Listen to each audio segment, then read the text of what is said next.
Hello and Shabbat Shalom to you as the afternoon slowly turns to evening. I hope that you are thinking about relaxing and praying and eating and family time. I know that I am. As always, when we get closer and closer to Shabbat. This week, we read the Torah portion of Mishpatim. The word Mishpatim, Mishpat, has a connection to the word law.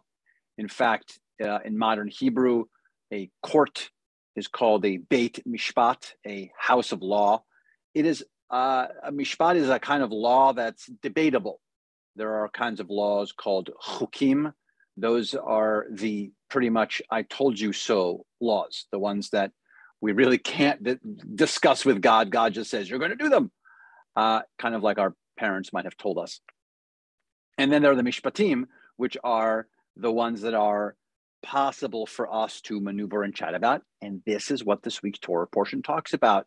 And particularly, I want to talk to you about what's behind me, and that is my friend, the ox. So my friend, the ox, has a very special highlight in this week's Torah portion in Mishpatim.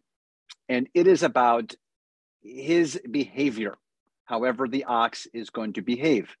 And so I'll read you right from the text. It says, when an ox gores a man or a woman to death, the ox shall be stoned, and its flesh shall not be eaten.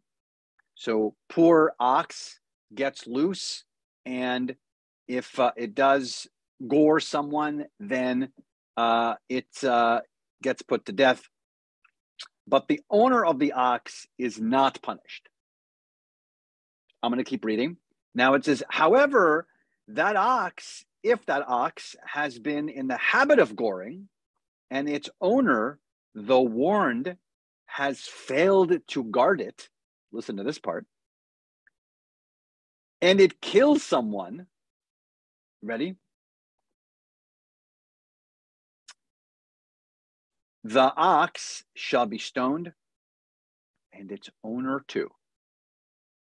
Its ox shall be stoned, and its owner too. So this teaches us something really important here about our objects or what belongs to us. Granted, an ox isn't a pet, but it is our property, particularly if we use oxen to haul things, or we use it as a food source in this particular case. So there are rules and regulations that have to do with this. It goes on and on and on and on to talk about something really also very interesting. For instance, when a man opens a pit or digs a pit and does not cover it, and an ox falls into that pit, the responsible one for that pit must pay restitution. So ox, again, still the focus of the story, but now there's about a pit. It's about responsibility. The Torah portion is about responsibility. It is about the choices that we make that don't just affect us. And so this is only 1 week off of the 10 Commandments, where we had this big, glorious light show, if you will, on Mount Sinai, and the giving of the tablets and 10 Commandments and this beautiful moment. And we get this week right to the laws.